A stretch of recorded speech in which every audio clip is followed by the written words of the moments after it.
I think with all the legendary companies from Europe, from the US, for Canada to have its own voice is important because we have to show that there's great contemporary dance that comes from Canada, not only from all these nice places. I'm a big fan of William Forsythe, of Hofesh Chefter that I saw at the NAC not too long ago. And so that's great. But we have Marie Chouinard, we have La La La, we have great, fantastic contemporary dancers in Canada also that are making worldwide recognition. So it's important for people to know that you could come to Canada and you'll find great contemporary dance.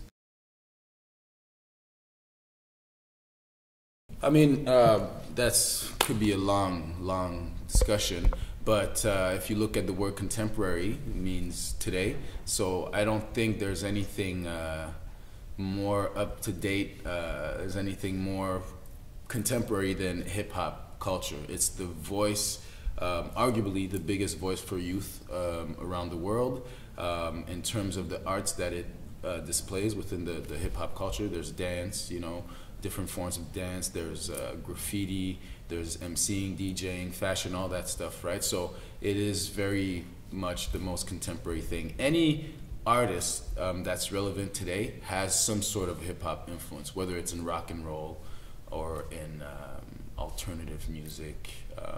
There's always a hip-hop influence. So I think if you look also at most of the contemporary, per se, dance companies, they, in order to stay relevant, they need to have some kind of hip-hop influence in their work. If yesterday we saw 605, for instance, and I think because it's so new and it's so, in terms of a movement, it's so powerful that it's the most contemporary thing out there, I think.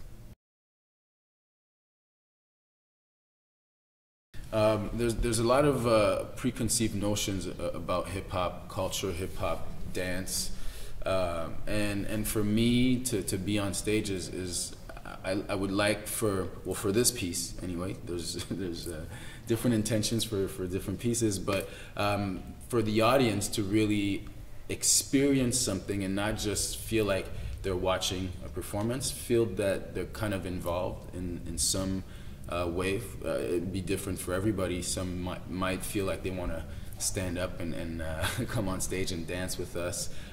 Some might be compelled by the intellectual side of the piece.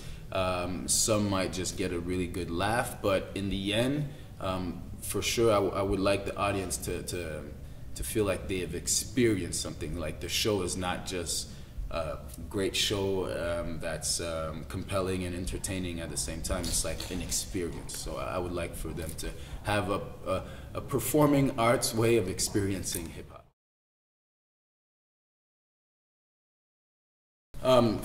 For instance, the fact that we're actually at this festival is a big stepping stone for us as a company, because we started off when the Hip Hop 360 project was happening. Every year there would be a lot of b-boy crews and hip-hop acts, but we never were kind of the headline. It was always a company that would be doing fusion, so rubber band dance or 605.